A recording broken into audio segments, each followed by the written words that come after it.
Hi, my name's Phil. I like talking about politics, and in this video, I like to discuss the latest on the government plans for smart borders, which, whilst absolutely essential in dealing with the unprecedented trade barriers that our hard Brexit erected, does not actually compensate for those Brexit barriers, as some seem to be suggesting. But first, if you'd like to be notified of daily news and politics, please subscribe to the channel and click the bell notification icon.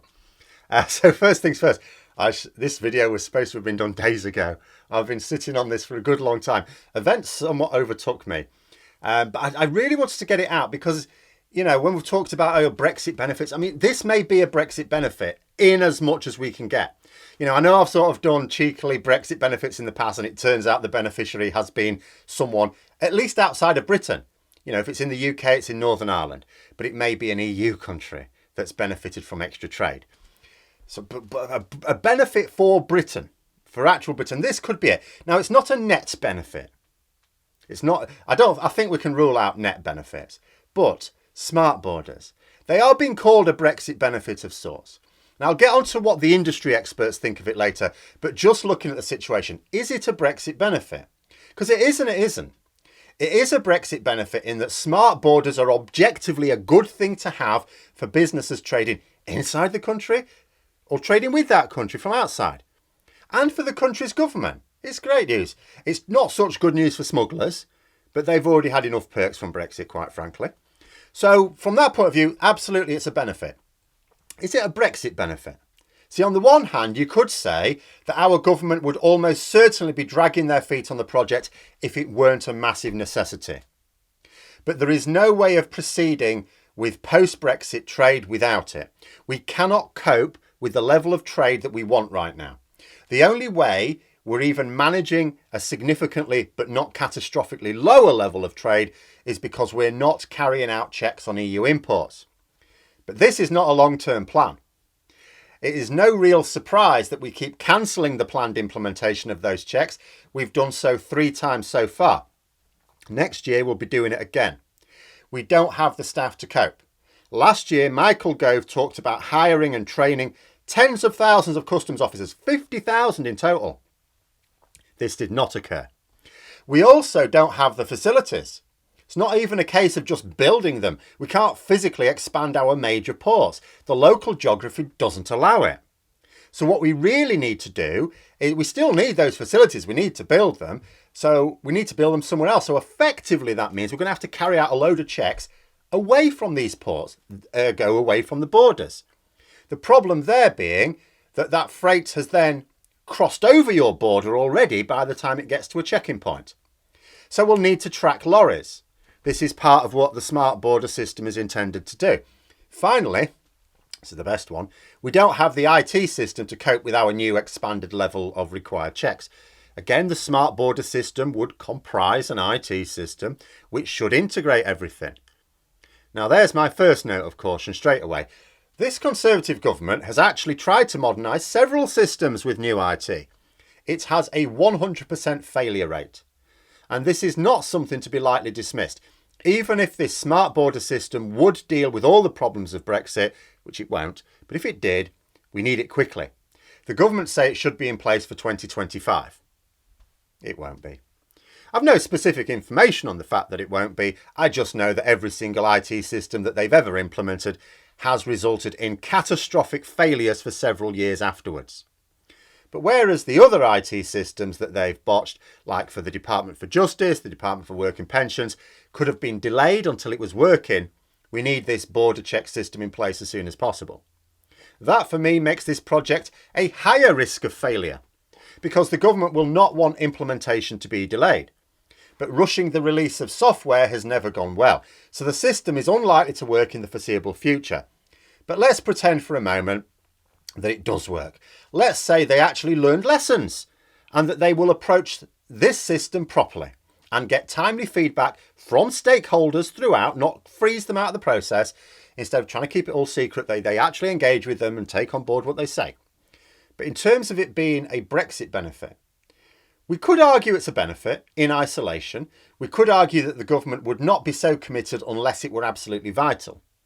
However, I'd still say it's not a Brexit benefit because that assumes we wouldn't have had it without Brexit. But the thing is, the EU are developing smart border systems as well. And we could have thrown our expertise into the ring and built a better system than the one we will develop alone. So no, not a Brexit benefit. But in terms of how much it will compensate for Brexit, let's consider how a smart border helps. We need to look at how it overlaps with the trade barriers that Brexit has created. Brexit has basically created 4 types of trade barrier which did not exist before. First, there is the need for much more paperwork related to both standards and customs. This may involve, say, health certificates being produced, evidence of origin of the product and constituent parts, and so on. Smart borders don't help the exporters, importers or hauliers complete the paperwork. It might create a system which makes it easier, a common system, but it would then necessitate them learning a new system to complete it on. But they'd still have to complete all the same steps. Secondly, there is a greater need for checks. For example, a consignment is coming across the border and the paperwork says it contains t-shirts. How do you know that the consignment actually contains t-shirts without checking it? You don't. So a selection of consignments are checked in order to balance risk with expediency. You can't check all consignments because then trade would grind to a halt. But you also can't check no consignments, which is what we're doing at the moment. Otherwise, exporters would be able to put anything in the crates and just make up the paperwork to say, oh, it's talcum powder. It's not heroin, it's talcum powder. Is it? Again, smart borders are of limited help there. You know, they won't help you reduce the number of checks needed as such. You can scan a lorry, but how do you tell the difference between talc and heroin? They might allow you to have those checks take place away from the border without too much risk, maybe. The third barrier is immigration. Goods come across the border with people driving the transports, so they are subject to immigration controls. I discussed recently the biometric checks coming online for non-EU citizens entering Schengen, which includes France, from next year. That will also delay trade where no delay would have been needed if we'd remained in the EU. And the fourth trade barrier is cost in the form of taxes, higher transport expenses. You know, these don't delay the trade as such, they just make it more expensive and so less competitive. But a smart border, again, does nothing for this. So what are smart borders supposed to do exactly? Well, you look at the report in the Financial Times, say, and it comes with the usual government blather about it being a quite stunning, you know, a Rolls-Royce system for moving goods is how they quoted the government describing it. Oh, Rolls-Royce.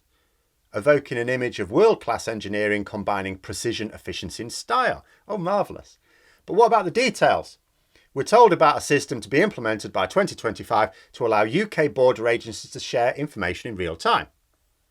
That would be absolutely a benefit. Prevents extra checks being carried out by multiple officials, but no sharing of information between UK officials and EU officials there. Remember, there's 2 sides to a border, so limited in how much it's going to save time. After all, most consignments aren't checked at all. Like I say, we don't have the capacity. Nobody does really. You know, checks are always risk-based. Risk-based. You need enough of them to put off smugglers and other dodgy traders, but not so many that you create impassable bottlenecks for trade. They need to be targeted so that officials occasionally catch some smuggling going on so they can get in with the papers and persuade people that we have this impenetrable border protection and hope that nobody queries why, if it's that good, smugglers even bother to try if they never get anything through. But what this information sharing won't do is automatically carry out the extra checks we need, but aren't currently carrying out or help anyone deal with the mountain of paperwork now required. As I say, the best case scenario is it might allow you to carry out some checks once they've already passed the border, several miles in, maybe. It may make some checks a little quicker for the small number of cases where multiple agencies would all want to have a look at something. Helpful, but niche. It talks about technology to alert officials if a container seal is tampered with or to check if lorries have made any unscheduled stops. Again, technology to reduce smuggling, great. Absolutely a benefit. Nothing that reduces the need for the Brexit trade barriers though. This is the sort of technology that would have been just as useful as EU members.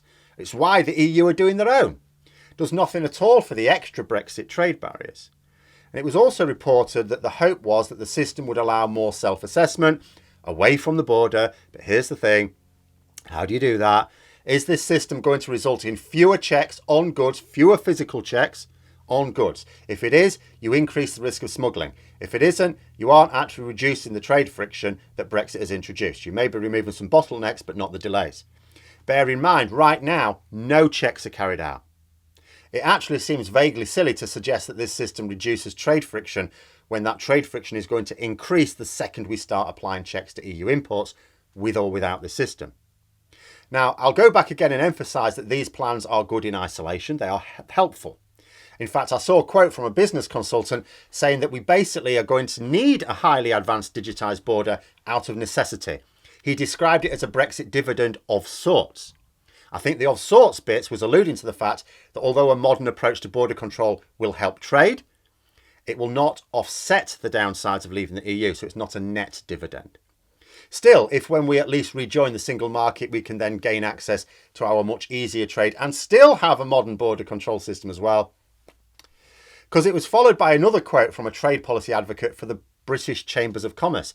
They welcomed the system as well, but they said that the government should prioritise improving our EU trade deal. In other words, and in line with my thoughts, this is nice and all, but doesn't actually solve the problems of Brexit. Only getting a closer trade deal will do that. He said that this should not be seen as an alternative to deeper customs cooperation between the UK and the EU. So that's what businesses are asking for. Closer cooperation between the UK and the EU. Alignment.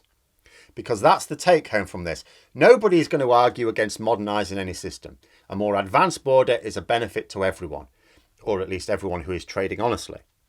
It's a benefit to businesses inside and outside the UK. But it's not a net benefit, and it's not the most important thing to do to benefit trade.